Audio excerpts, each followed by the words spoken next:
అంతేకాకుండా వాళ్లకు ఇంతకుముందు చెప్పినట్టుగా సెక్యూరిటీ ఫోర్సెస్ నుంచి బాగా బలంగా ఒత్తిడి ఉంది. అట్లానే నిత్యావసర వస్తువులు సంపాదించడంలో కూడా వాళ్ళకి చాలా కష్టాలు ఎదురవుతున్నాయి. అటవీ ప్రాంతంలో తిరిగే పరిస్థితి లేకుండా ఉంది. ఛత్తీస్గఢ్ లో ముఖ్యంగా అక్కడ పారా పోలీసుల ఆపరేషన్స్ చాలా పెద్ద ఎత్తున జరుగుతున్నాయి. కాబట్టి అది కూడా కారణం బయటకు రావడానికి. తర్వాత సరే కొన్ని చెప్తున్న దానికి చేస్తున్న దానికి కూడా కొంత తేడా ఉంది. మాకు నాయకత్వం మాకు వద్దని చెప్పి నాయకత్వమే పోయి సరెండర్ అవుతున్నది. అటువంటిప్పుడు మేము ఎందుకు ఉండాలి ఎందులో అన్నది ఒక ఆలోచన వాళ్లకు.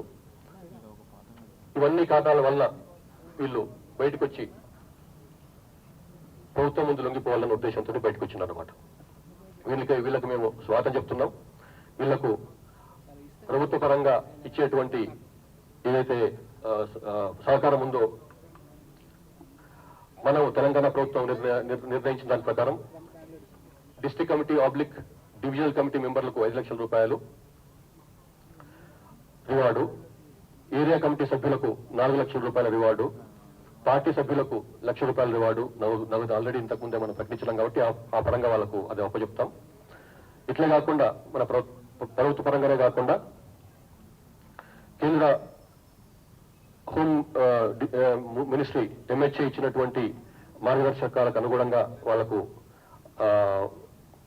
ఆయుధంతో లొంగిపోతే వాళ్ళకు కూడా కొంత సపరేట్ గా నగదు బహుమతుంది. ఆయుధాలతో లొంగిపోతే అది LMGతో లొంగిపోతే 5 లక్షల రూపాయలు, AK-47 తీసుకొచ్చి లొంగిపోతే 4 లక్షల రూపాయలు, ఇన్సాస్ గానీ SLR గానీ తీసుకొస్తే 2 lakh రూపీస్, 303 రైఫిల్తో వస్తే 1 లక్ష రూపాయలు, UBGL అటాచ్మెంట్ తో వస్తే 40,000 రూపాయలు, తర్వాత 12 బోర్డు కానీ సింగిల్ షాట్ కానీ వస్తే 30,000 రూపాయలు. ఈ విధంగా ఇది కూడా వాళ్ళకి అందజేయబడుతుంది.